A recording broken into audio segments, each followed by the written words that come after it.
दोस्तों, जब जब प्यार या फिर प्यार की कहानियों की बात आती है तो सभी के दिमाग में लैला और मजनू, रोमियो जूलियट और शीरी फरहाद जैसे नाम सबसे पहले आते हैं। लेकिन क्या आपने प्यार की कोई ऐसी कहानी भी सुनी है जिसमें एक देवता को इंसान से प्यार हो गया हो, वो भी जिसे दुनिया प्यार का देवता कहती हो? जी हां दोस्तों, ये कहानी है प्यार के देवता इरोस और दुनिया की सबसे खूबसूरत राजकुमारी साइकी की। दोस्तों, ये प्रेम कहानी रोम की है और रोमन मान्यताओं की माने तो इरोस, जिन्हें क्यूपिड भी कहा जाता है, वो प्यार के देवता है और इस देवता का ये काम है कि वो अपने धनुष से बाण चलाए और लोगों के दिलों को घायल कर उनमें प्यार की भावनाएं जगाए। आसान भाषा में कहें तो रोम की धार्मिक कथाओं के अनुसार इरोस ठीक वैसे ही हैं जैसे हिंदू धर्म में भगवान कामदेव। रोम के साहित्य के अनुसार इरोस मार्स और विनस की संतान है। वहीं विनस प्यार और सौंदर्य की देवी है और इरोस की सहायता से देवी विनस लोगों को प्यार करने के लिए प्रेरित करती है। लेकिन प्यार और सौंदर्य की इस देवी को साइकी से नफरत हो गई, और वो इसलिए क्योंकि साइक एक बेहद खूबसूरत राजकुमारी थी जिसे लोग अपनी जान से भी ज्यादा पसंद करते थे। लोग मीलों दूर पैदल चलकर सिर्फ इसलिए आते ताकि वो दुनिया की सबसे खूबसूरत राजकुमारी को एक बार अपनी आंखों से देख सके। और धीरे धीरे साइक के चर्चे इतने ज्यादा बढ़ गए कि लोग विनस को ही भूलने लगे। केवल इतना ही नहीं, वो मंदिर जहां विनस को पूजा जाता था, धीरे धीरे वो भी खाली होने लगे। ये देख विनस के मन में एक साइक के लिए ईर्ष्या बढ़ गई और एक देवी ने इंसान को नीचे दिखाने की ठान ली थी।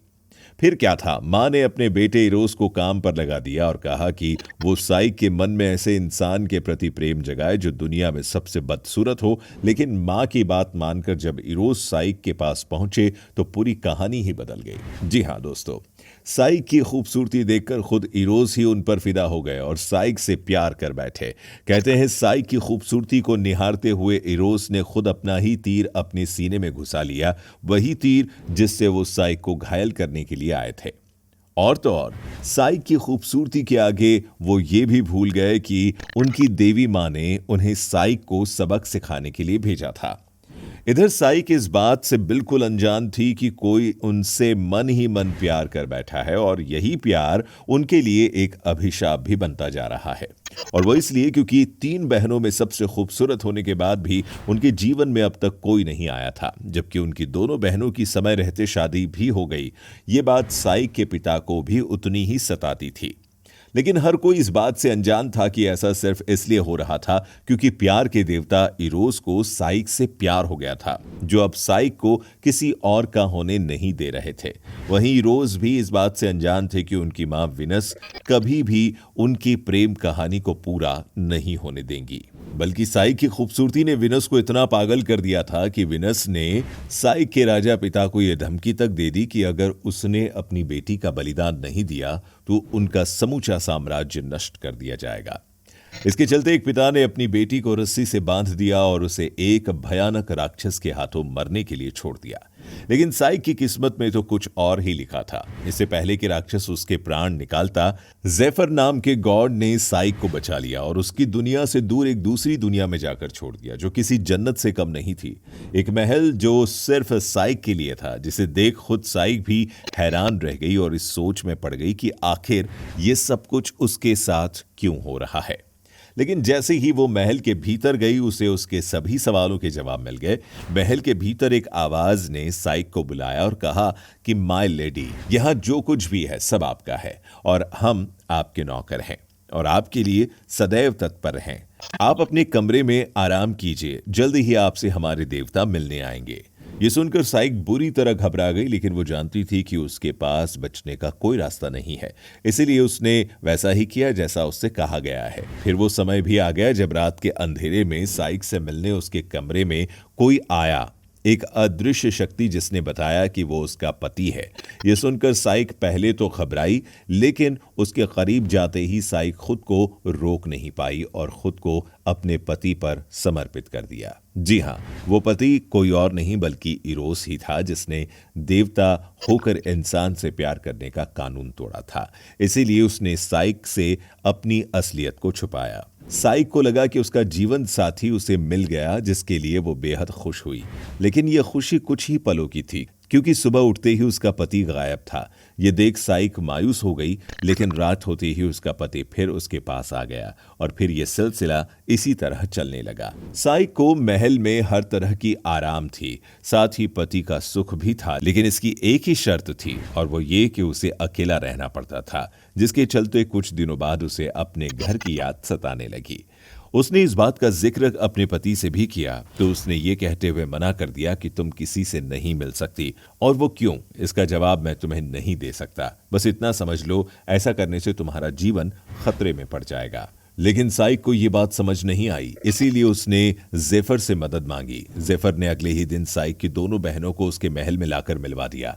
ये देख साइक तो बहुत खुश हुई, लेकिन साइक की खुशी देख उसकी बहनों को बिल्कुल भी अच्छा नहीं लगा।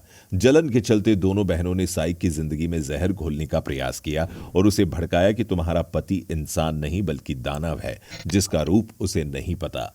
साई की बहनें जब उसे बहकाने में कामयाब हो गई, तब उन्होंने उसे एक चाकू दिया और कहा कि जब तुम्हारा पति सो रहा हो तुम इसे उसकी गर्दन पर फेर देना, दूध का दूध और पानी का पानी हो जाएगा। मासूम साइक अपनी बहनों की चाल में फंस गई और उसने ऐसा ही किया। लेकिन इससे पहले कि साइक अपने मकसद में सफल होती, इरोस जाग गया और साइक के हाथों में चाकू देख वो नाराज हो गया। इरोस ने कहा कि तुमने मेरे प्यार पर भरोसा नहीं किया और ना ही मेरी बात मानी, और ये कहकर इरोस हमेशा के लिए साइक को छोड़कर चला गया। अब क्योंकि साइक को इरोस की असलियत पता चल चुकी थी, इसीलिए अपने पति को मनाने के लिए साइक सीधे उसकी मां विनस के पास जा पहुंची। साइक कहती है कि वो अपने पति और उसका प्यार हासिल करने के लिए कुछ भी कर सकती है, बस उसकी मदद करें। इधर विनस, जो पहले ही साइक से नफरत करते हुए हर सीमा को पार कर चुकी थी, साइक से बदला लेने के लिए फिर एक बार तैयार हो जाती है। विनस साइक के आगे 3 शर्तें रखती है। इसमें पहली शर्त ये रखती है कि उसे कई तरह के अनाजों से एक मिश्रण को अलग अलग करना होता है, जिसमें उसे केवल 1 रात का समय मिलता है। ये एक नामुमकिन काम था, जिसे करते करते साइक के आंसू तक छलक जाते हैं, क्योंकि उसे पता था कि वो ये काम 1 रात में कभी नहीं कर पाएगी। लेकिन तभी उसके पास ढेर सारी चींटियां आती है और वो सभी अनाजों को पलक झपकते ही अलग कर देती है। विनस हैरान रह जाती है, लेकिन उसकी जलन में फिर भी कोई कमी नहीं आती। अगली शर्त के मुताबिक इस बार साइक को ऐसी भेड़ों से ऊन निकालना होता है जो जानलेवा होती हैं। लेकिन फिर एक अदृश्य शक्ति उसकी मदद करती है और बताती है कि ये भेड़ें शाम के समय गहरी नींद में सो जाती हैं, जिसके बाद इनके शरीर से आसानी से ऊन को निकाला जा सकता है। साइक ठीक वैसे ही करती है और इस तरह वो दूसरी शर्त को भी पूरा कर लेती है। अब जैसे जैसे साइक कामयाब होती है, विनस का गुस्सा और बढ़ता जाता है। इसीलिए अपनी तीसरी शर्त में विनस साइक से वो कहती है जिसे करना नामुमकिन था।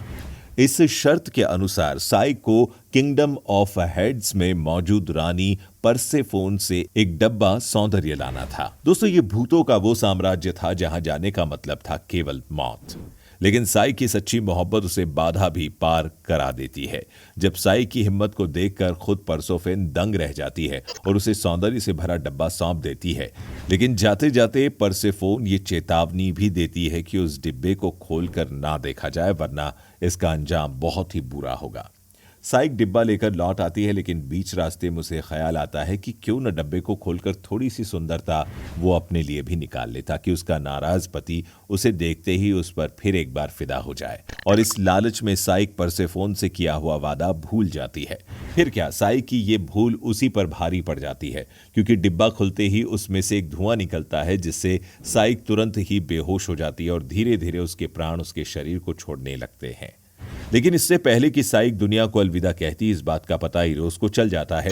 वो तुरंत साइक के पास पहुंचता है और अपनी देवीय शक्तियों की मदद से अपनी पत्नी की जान को बचा लेता है। इधर साइक जो आंख खुलते ही सामने अपने पति को देखती है और खुशी के मारे वो अपनी सारी परेशानियों को भूल जाती है, और ये भी कि अभी अभी वो मौत के मुंह से बाहर आई है। दोनों फिर एक बार कभी न खत्म होने वाले प्यार में डूब जाते हैं। इरोस और साइक अपने भगवान से विनती करते हैं कि उन्हें नियम तोड़ने के लिए माफ कर दिया जाए और उन्हें हमेशा हमेशा के लिए एक भी कर दिया जाए।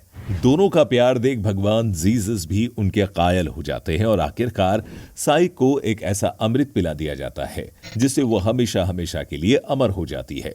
या फिर यूं कहे कि इरोस की तरह वो भी एक भगवान का रूप ले लेती है। इस तरह एक साधारण प्रेम कहानी अमर प्रेम कहानी बन जाती है। और वो कहते हैं ना कि ये इश्क नहीं आसा, राह बड़ी मुश्किल, आग का दरिया है और डूब के जाना है।